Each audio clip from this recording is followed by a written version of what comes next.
మీరేమంటారు? ఒక పక్క కొంతమంది కుక్కలను చంపండి, కుక్కలు మాకొద్దు, లేదు అంటే తరలించండి. ఒకవేళ మా స్ట్రీట్‌లో కుక్కలుంటే మేము వాటిని చంపేస్తామని కొంతమంది అంటూ ఉంటే, డాగ్ లవర్స్ వచ్చి వాటిని చంపకండి, వాటిని ప్రేమగా చూడండి అంటూ ఉన్నారు. సో, మీరేం చెప్తారు? ఖచ్చితంగా కుక్కని ప్రేమగా చూసుకోవాలండి. వీలైతే మనం చూసుకోవాలి. లేకపోతే వాటిని పక్కన వాటి మనాన వాటిని ఉండనివ్వాలి. అంతేగాని వాటిని తరిమి తరిమి కొట్టడము, చంపడము అన్నది మంచిది గాదు. కానీ వాటి మానాన అటు వదిలేసినా, ఎవరి మానాన వాళ్ళున్నప్పుడు అవి వచ్చి అటాక్ చేస్తూ ఉన్నాయి కదా! ఇదిగో చూడండి ఒకసారి బిగ్ టీవీ స్క్రీన్ పైన చూడొచ్చు. చిన్న పిల్లాడు నడుచుకుంటూ వెళ్తున్నాడు. పోనీ అదేదో రోడ్డు కాదు, బయట ఆరు బయట కాదు. వాళ్ళ ఇంటి ముందు ఆ కుక్కలు రౌండ్ అప్ చేశాయి. ఆ చిన్ని ప్రాణం ఎంత విలవిల్లాడిపోతుంది. గట్టిగా 4 కుక్కలు పట్టుకుంటే ప్రాణం పోతుంది కదా! పోయిన ఘటనలు కూడా ఎన్నో ఉన్నాయి. అంటే చిన్న పిల్లల్ని గూడా పేరెంట్స్ అలాగా ఊరికేనే బయటికి వదిలేయకూడదండి. ఆ! మరీ చిన్న పిల్లలైతే మనం జాగ్రత్తగా మనం గూడా పక్కనే ఉండాలి గదా! అంటే నిజానికి పాకే పిల్లలైతే అనుకోవచ్చు. వాళ్ళు నడిచే పిల్లలు, స్కూలుకి వెళ్ళే ఒకటో తరగతి, రెండో తరగతి చదివే పిల్లలను కూడా 4, 5 కుక్కలు రౌండ్ అప్ చేసి చంపేసిన ఘటనలున్నాయి.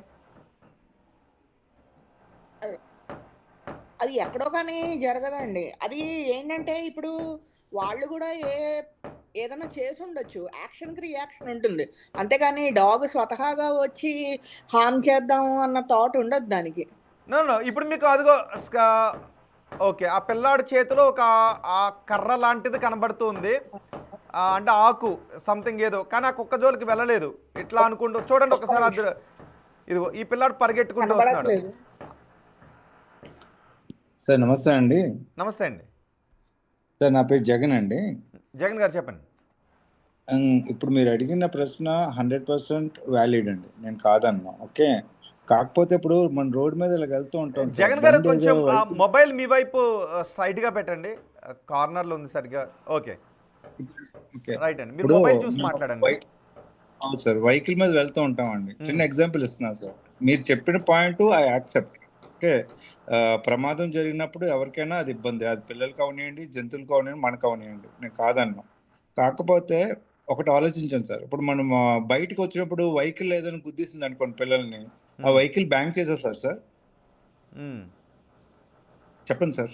ఆ వెహికల్‌ని బ్యాన్ చేసేస్తారా కంప్లీట్‌లీ? ఇంకా ఆ వెహికల్ ఇంకా సమాజంలో ఉండకూడదు. ఆ 4 చక్రాల బండి ఉండకూడదు. ఇప్పుడు బస్సులు చాలా కాలిపోయాయి కదండీ!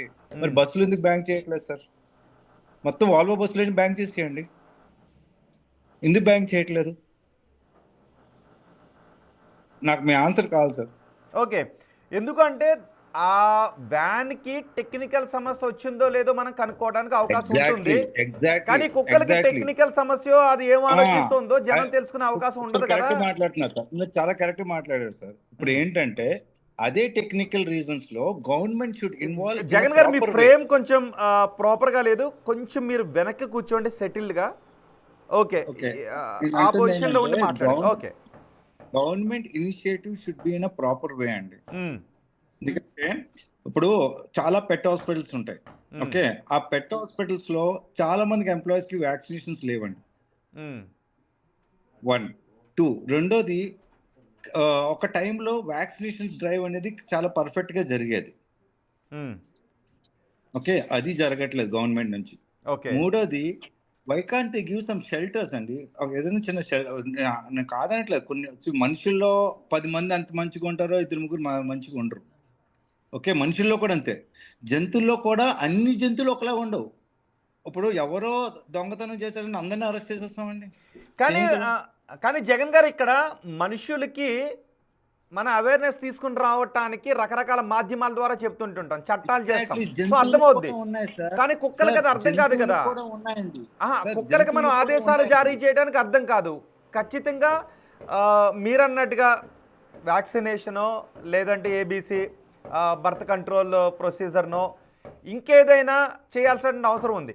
కానీ ప్రజలు ఎవరైతే కుక్క కాటు బారిన పడి ప్రాణాలు పోగొట్టుకున్న, తమ బిడ్డలను పోగొట్టుకున్న కుటుంబాలు ఆలోచించే విధానం వేరుగా ఉంటుంది. ఐ ఐ డాగ్ రెస్పెక్ట్ లవర్స్‌గా సార్. మీరు ఆలోచించే విధానం వేరే విధంగా ఉంటుంది. సార్ ప్రభుత్వాలు లేదు లేదు తీసుకోవాల్సిన లేదు. చర్యలు నేను వేరే డాగ్ విధంగా ఉంటాయి. లవర్‌గా లేదు సార్. నేను డాగ్ లవర్‌గా మాట్లాడలేదు. సాటి మనిషిగా మాట్లాడుతున్నాను. ఇప్పుడు మా ఇంట్లో పిల్లలకి ఏదైనా జరిగినా కూడా అది ప్రమాదమే. కాదని నేను 100% ఐ రెస్పెక్ట్ దట్. ఎందుకంటే యాక్షన్ తీసుకోవాలి, నేను కాదనట్లేదు. కాకపోతే తీసుకునే విధానం వేరు అంటున్నాను. ఉమ్, తీసుకున్న Correct. మార్గం వేరు, తీసుకున్న విధానం వేరు. అది కరెక్ట్గా జరగట్లేదు. కుక్కలన్నీ తీసుకెళ్ళి అన్యాయంగా తీసుకెళ్ళి ఒక మూలను చంపేయడం అనేది చాలా అది మూర్ఖత్వం అండి. అది వాళ్ళు కూడా శ్వాస ఉంది బతకడానికి, అలా Correct. చంపడానికి వీల్లేదు కదా సార్. ఉమ్, ఇప్పుడు అలాంటి కుక్కలు ఏదైనా అప్పుడు ఆ ఏరియాలో ఒక 20-30 కుక్కలు ఉన్నాయి, అవి చాలా ఇబ్బంది పెడుతున్నారు, ఇవన్నీ అందరూ ఇబ్బంది పెడుతున్నారు అన్నప్పుడు ఒకటే మార్గం అండి, తీసుకెళ్ళి ఒక షెల్టర్లో పెట్టండి. వాళ్ళందరికీ వ్యాక్సినేషన్ ఇచ్చి ఒక సేఫ్టీ జోన్లోకి తీసుకెళ్ళండి. అంతేగాని చంపేవలసిన అవసరం అయితే లేదు కదా సార్. అంటే సేఫ్టీ జోన్ అంటే కుక్కలు రోడ్డు మీద తిరగకుండా ఏదైనా ఒక ఆ, ఆ, ఒక Government ఏరియా లాంటిది సార్, అంటారు. ఆ ఏరియాకి కంచెంతా ఉండి వాటికి మన రక్షణ మన లాంటి. భారతదేశంలో ఖాళీ జాగా చాలా చాలా ఉన్నాయండి. ఉమ్, అండ్ మనం కట్టే ట్యాక్స్ అమౌంట్ కూడా కొన్ని వేల కోట్లు వెళ్తుంది గవర్నమెంట్ కి. ఉమ్, ఓకే, నేను డివేట్ చేయట్లేదు, but I'm Okay. Telling you to the subject only.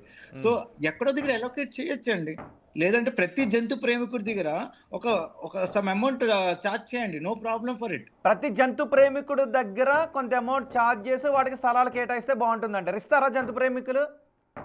ఎందుకు ఇవ్వరండి? ఎందుకు ఇవ్వరు? ఇప్పుడు తిండి పెడుతున్నారు కదా, జంతు ప్రేమికులు అందరూ తిండి పెడుతున్నారు కదా. ఎంత గవర్నమెంట్ ఒక 70% ఇచ్చారనుకోండి, జంతు ప్రేమికులు ఒక 25% ఇస్తారు, తప్పే ఉంది. మరి ఓకే, అలాంటిది- బాగుంది, మీరు అన్నది బాగుంది. ఓకే, కరెక్ట్, మీరు అన్నది బాగుంది.